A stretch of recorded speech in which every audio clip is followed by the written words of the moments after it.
Selamat pagi, Assalamualaikum, Shalom, Om Swastiastu, Namo Buddhaya, Salam Kebajikan. Pada kesempatan kali ini saya akan membahas apa aja yang harus kita lakukan proses closing di Jubelio. Sebelumnya saya telah membahas Jubelio itu apa dan omnichannel yang terbaik yang ada di Indonesia. Bisa ditonton di video yang saya sematkan di link berikut ini. Oke, kita langsung lanjut aja. Bagaimana kita cara meng-closing Jubelio? Apa aja yang kita harus closing? Yang pertama, transaksi finance.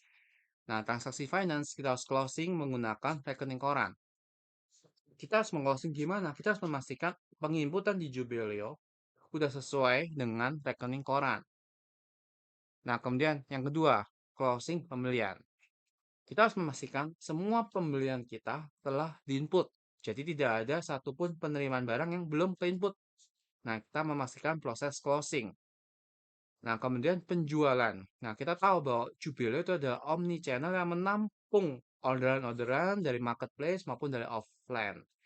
Kita harus memastikan semua orderan yang kita input. Jadi di Jubelio ada order dan ada faktur. Jadi ketika orderan baru masuk itu adanya di order. Nah, setelah kita proses, barulah menjadi faktur. Ya, kita harus memastikan semua orderan itu telah kita proses menjadi faktur, tidak ada yang gantung.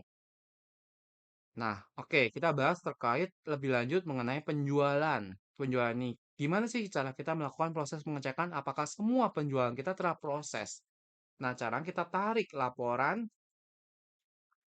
persediaan. Jadi kita tarik laporan persediaan, kita tarik laporan, dan kemudian kita persediaan. Nah, kemudian kita tarik persediaan dari tanggal per tanggal 31 Desember 2023. Nah, saya udah tarikan datanya.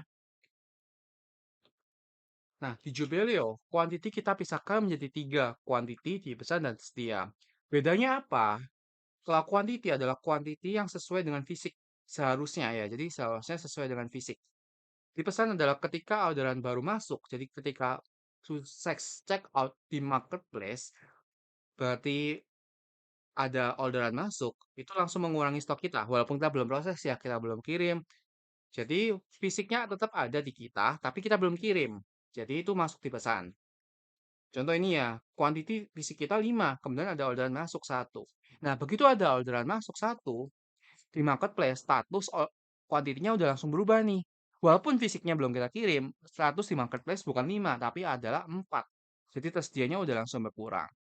Nah, kalau yang satu seperti ini terjadi bugs ya. Jadi terjadi bugs di marketplace, terjadi bugs di program ini yang harus kita settle ini. Jadi harusnya omnichannel ini udah memprotek tidak bisa transaksi minus. Jadi ini terjadi bug. Nah, oke. Kita udah paham ya perbedaan dari tiga ini.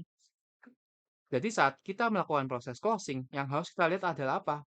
Adalah status di pesan. Di pesan ini kita harus habis semua.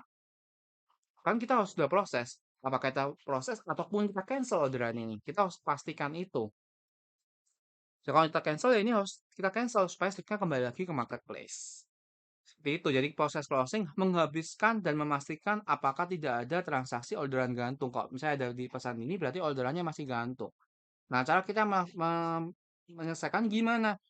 Kita harus mengetahui dulu nih, SKU ini fakturnya atau orderannya nomor berapa ya? Orderannya nomor berapa? Setelah itu kita melakukan pengecekan. Apakah kita udah kirim belum barangnya? Apakah kita cancel sebenarnya pesanan ini? Jadi kita harus tahu dulu listnya. Nah, cara kita tahu list orderan mana yang gantung, kita bisa minta ke Jubelio. Kita bisa minta ke Jubelio ya, kita bisa minta chat. Jadi di bagian bawah dari Jubelio ini ada kolom chat. Kita bisa minta chat, kita bisa minta chat di bawah ini, kita minta export on order ya.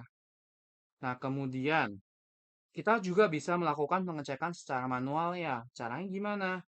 Kita masuk ke posisi stok, kita ambil misalnya ini ya. Kita mau tahu nih, satu pieces ini orderannya nomor berapa ya? Nah, kita buka. Nah, defaultnya ini adalah semua ya. Defaultnya adalah semua. Defaultnya tidak difilter.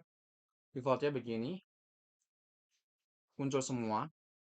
Jadi di history persediaan barang, ini akan muncul semua defaultnya. Nah, kita mau tahu orderan yang gantung, kita pilih sumbernya aja. Berarti sumbernya adalah yang masih berupa pesanan. Nah, ini masih ada orderan gantung dan di Mei 2022. Seperti ini. Orderannya gantung ya. Nah, caranya kita harus melakukan proses pengecekan apakah benar orderan ini kita kirim atau tidak. Kalau misalnya orderannya kita nggak kirim, udah harus melakukan proses cancel.